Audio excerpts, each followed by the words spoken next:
ನಮಸ್ತೆ, ಮ್ಯಾನೇಜರ್ ಆ್ಯಪ್ಸ್‌ಗೆ ಸ್ವಾಗತ. ನಾವಿವತ್ತು ಏನು ಮಾಡೋಣ ಅಂತಂದರೆ, ಡೆಸ್ಕ್ಟಾಪ್ ಪಿಕ್ಚರ್ನ ಹೇಗೆ ಚೇಂಜ್ ಮಾಡೋದು ಅಂತ ಹೇಳ್ಬಿಟ್ಟು.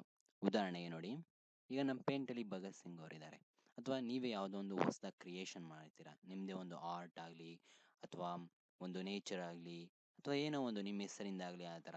ಉದಾಹರಣೆಗೆ ನೋಡಿ, ನಾನು ನನ್ನ ಡೆಸ್ಕ್ಟಾಪ್ ಮೇಲೆ ಈ ಥರ ಮಾಡಿಕೊಂಡು ಒಳ್ಳೆ ಕಲರ್ ಹಾಕಿ ಈ ಥರ ಅಗ್ಲಿ ಲೆಟರ್ಸಲ್ಲಿ ಏನೋ ಒಂದು ಬರೆದಿದ್ದೀನಲ್ವಾ, ಈ ಥರ ಮ್ಯಾನೇಜರ್ ಆಪ್ಸ್ ಅಂತಾರಲ್ಲ. ಸೊ ನಿಮ್ಮದೇ ಒಂದು ಕ್ರಿಯೇಷನ್ಸ್ ಆಗಿ ಆ ಥರ ಮಾಡಿರ್ತೀರ.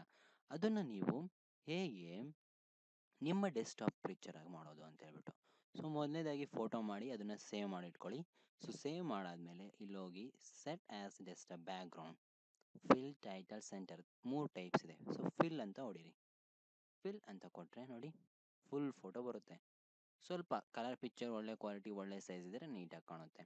ಸೊ ಅಥವಾ ಮತ್ತೆ ಪೇಂಟ್ಗೆ ಹೋಗ್ಬಿಟ್ಟು ಸೆಟ್ ಆ್ಯಸ್ ಟೈಲ್ ಅಂತ ಹೊಡೀರಿ. ಟೈಲ್ ಅಂತ ಹೊಡೆದಾಗ ನೋಡಿ, ಸೊ ಈ ಥರ 4, 8 ಆ ಥರ ಎಲ್ಲ ಅದು ಸೈಜದ ಮೇಲೆ ಇನ್ಕ್ರೀಸ್ ಆಗಿ ಬರುತ್ತೆ. ಅಥವಾ ಇನ್ನೊಂದು ಆಪ್ಷನ್ ಇದೆ, ಸೆಟ್ ಆ್ಯಸ್ ಸೆಂಟರ್. ಸೆಂಟರ್ ಅಂತ ಹೊಡೆದ್ರೆ ಎಕ್ಸಾಕ್ಟ್ ಸೆಂಟ್ರಿಗೆ ಬರುತ್ತೆ. ಸೊ ಈ ಥರ ನೀವು ನಿಮ್ಮ ಒಂದು ನಿಮ್ಮದೇ ಕ್ರಿಯೇಷನ್ಸ್ ಆದ ಫೋಟೋವನ್ನು ಡೆಸ್ಕ್ಟಾಪ್ ಮೇಲೆ ಹಾಕಿ, ಸೊ ನಿಮ್ದು ಅದೊಂದು ಇನ್ಸ್ಪಿರೇಷನ್. ಮುಂದೆ ಹೊಸದಾಗೆಲ್ಲ ಕಲಿತೀರಾ, ಆವಾಗ ನಿಮ್ಮದೇ ಕ್ರಿಯೇಷನ್ ಮಾಡ್ತೀರಾ. ಒಳ್ಳೊಳ್ಳೆ ಮುಂದೆ ಆ್ಯನಿಮೇಷನ್ಸ್ ಮಾಡೋದು ಕಲಿಬೋದು, ಒಳ್ಳೆ ಚಿತ್ರಗಾರರಾಗ್ಬೋದು, ಮಾಡೆಲ್ ಮಾಡ್ಬೋದು. ಆ ಥರ ಇದು ಚಿಕ್ಕದಾದ ಒಂದು ಪ್ರತಿಭೆ, ಡೆಸ್ಕ್ಟಾಪ್ ಮೇಲೆ ನಿಮ್ಮದೇ ಆದಂಥ ಒಂದು ಕ್ರಿಯೇಷನ್ನ ಹಾಕ್ಕೊಳೋದು.